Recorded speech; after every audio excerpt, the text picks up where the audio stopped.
Il vero artista non ha bisogno di apprendere dai libri l'arte del canto e della pittura. Non legge sulla carta, ma legge nel suo cuore.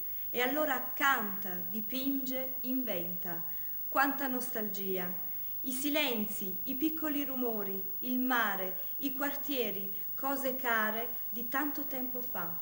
Le legge nel suo cuore e le canta con il cuore. Di Pietro Alfieri, artista napoletano. Mario Trevi.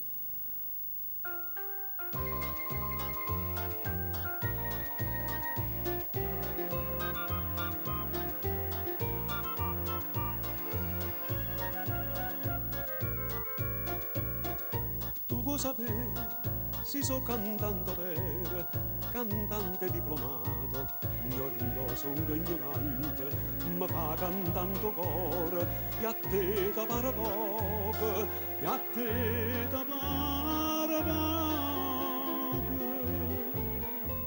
Oggi cantata Napoli, quartiere per quartiere, e sto cantando ancora, ancora come ieri, Santa Lucia così, che furia sanità. Quando passavo tram, perché li strada là, mo centenare macchine, ma se vuole cantare, io canto della Napoli, e tanto tempo fa.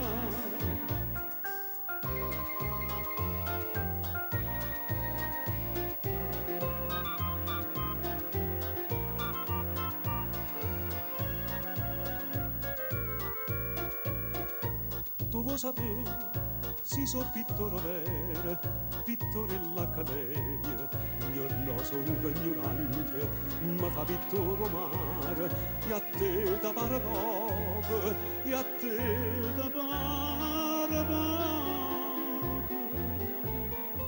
Oggi pittata Napoli, quartiere per quartiere, e sto pittando ancora, ancora come ieri, Santa Lucia così, che furia sanità.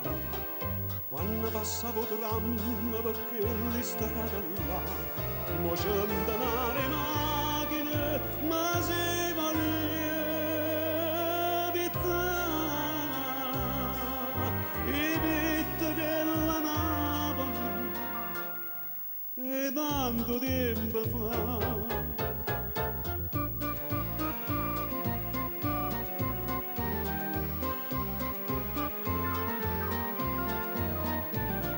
Santa Lucia così, che furia sanità. Quando passavo tram, perché li strada là, mo centenare macchine, ma se non